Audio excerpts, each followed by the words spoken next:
Welcome to Prabavas kitchen. Friends, இன்றைக்கி ration அரிசி இல்லை, வேறு எந்த அரிசியும் சேர்க்காம பூ மாதிரி நல்ல புசு புசுன்னு சாஃப்டான இட்லி செய்ய போகிறோம். சில பேர் ரேஷன் அரிசியில் இட்லி சரியாக வராதுன்னு சொல்லுவாங்க.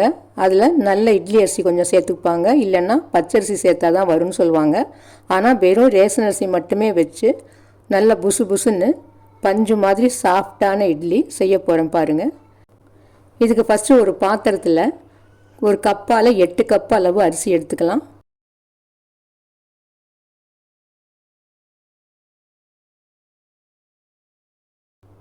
இப்போ எடுத்ததுக்கு அப்புறம் இதை அப்படியே வச்சுட்டு இன்னொரு பாத்திரத்தில் எந்த கப்பில் அரிசி இழந்தமோ அதே கப்பால் 1 கப் அளவு உளுந்து எடுத்துட்டு வெந்தயம் 2 ஸ்பூன் அளவு சேர்த்துக்கலாம்.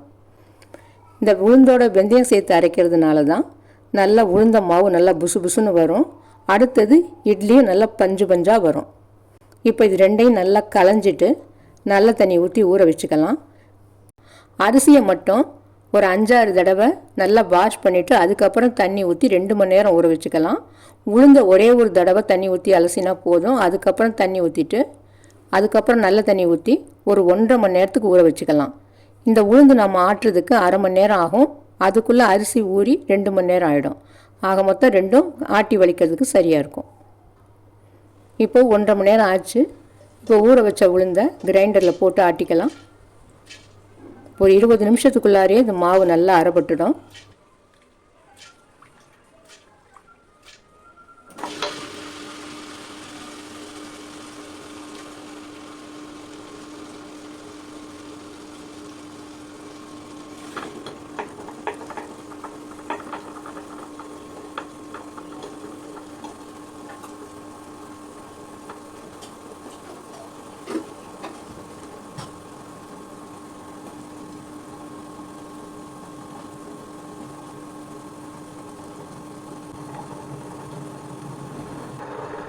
இப்போ 5 நிமிஷம்தான் ஆகுது. உளுந்து நல்லா அரைப்பட்டு மாவும் காண ஆரம்பிக்குது.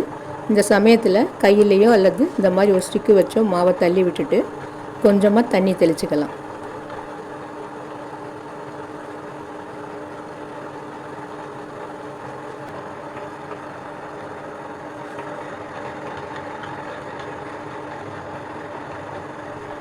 இப்போ இதை மூடி வச்சிடலாம்.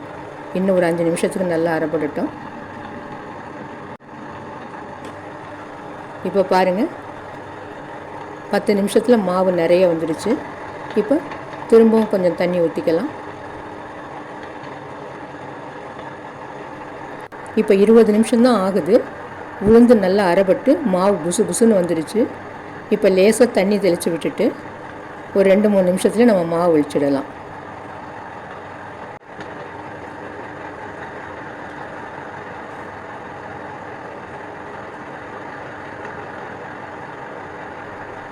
மாவு பாருங்கள் எப்படி பஞ்சு மாதிரி இருக்குதுன்னு. இப்போ இதை ஒரு கிண்ணத்தில் வலிச்சு எடுத்துக்கலாம்.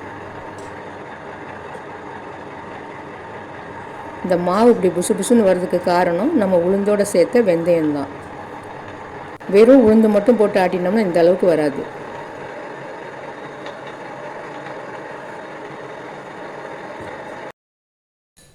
அரைச்ச உளுந்த மாவு ஒரு பெரிய குண்டா நிறைய வந்துருச்சு பாருங்கள்.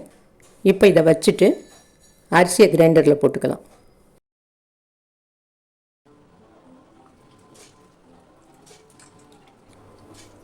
இந்த அரிசியை ஒரு 20 நிமிஷத்துலேயே அரைப்பட்டுடும். அரிசி ரொம்ப களி மாதிரி அரைச்சிடக்கூடாது, அதே சமயத்தில் ரவையாகவும் இருக்கக்கூடாது. ஒரு கோலம் மாவு பார்த்துக்கு நம்ம ஆட்டி ஒழிச்சுக்கலாம்.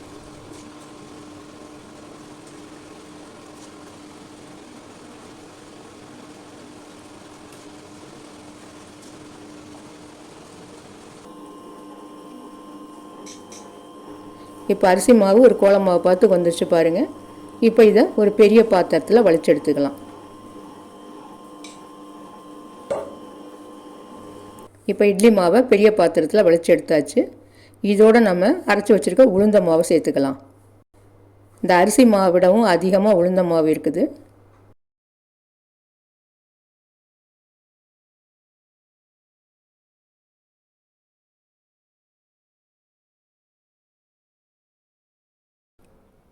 இப்போ இதில் உப்பு ஒரு 1.5 ஸ்பூன் அளவு சேர்த்துட்டு நல்லா கரைச்சி விட்டுக்கலாம்.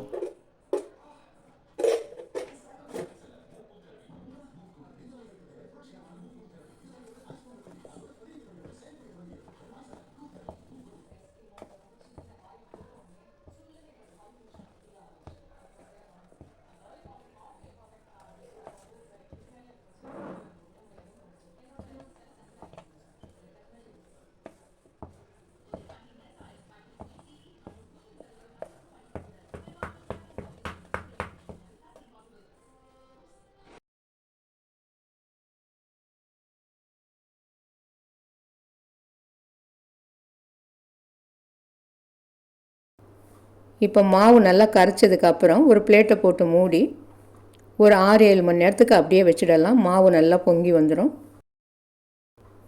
இப்போ பாருங்கள், பிளேட்டை திறந்து காமிக்கிறேன். மாவு எவ்வளோ புசு புசுன்னு உப்பி வந்திருக்குது. இப்போ இதை கரண்டியால் நல்லா கலந்து விட்டுக்கலாம். இந்த மாவு அப்படி நல்லா ஃபுல்லுமே நல்லா கலந்து விட்டுக்கணும். அப்போ தான் இட்லி ஊற்றுறப்ப கடைசி மாவு வரைக்கும் இட்லி நல்லா பஞ்சு மாதிரி இருக்கும். அப்படி இல்லைன்னா மேலே ஊற்றுற மாவில் மட்டும் இட்லி நல்லா சாஃப்டாக இருக்கும். அரிசி மாவு கீழே தங்கி போய் கொஞ்சம் களி மாதிரி ஆகிடும். நல்லா கலந்து விட்டோம்னா இட்லி தோசை ரெண்டுமே கடைசி வரைக்குமே பஞ்சு மாதிரி இருக்கும். இப்போ இட்லி பானையில் தண்ணியை வச்சுட்டு இந்த இட்லி தட்டில் துணியை போட்டு நம்ம மாவு ஊற்றிக்கலாம்.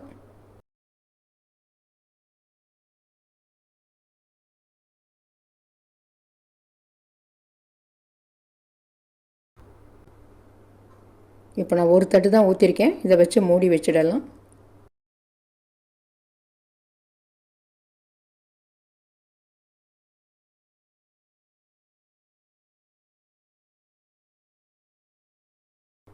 இப்போ இட்லி நல்லா வெந்துருச்சு. இப்போ ஒரு பிளேட்டில் கொட்டிக்கலாம்.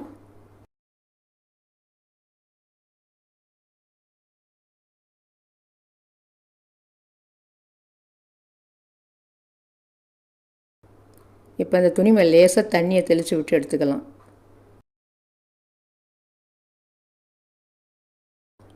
இப்போ பாருங்கள் இட்லி எப்படி இருக்குன்னு.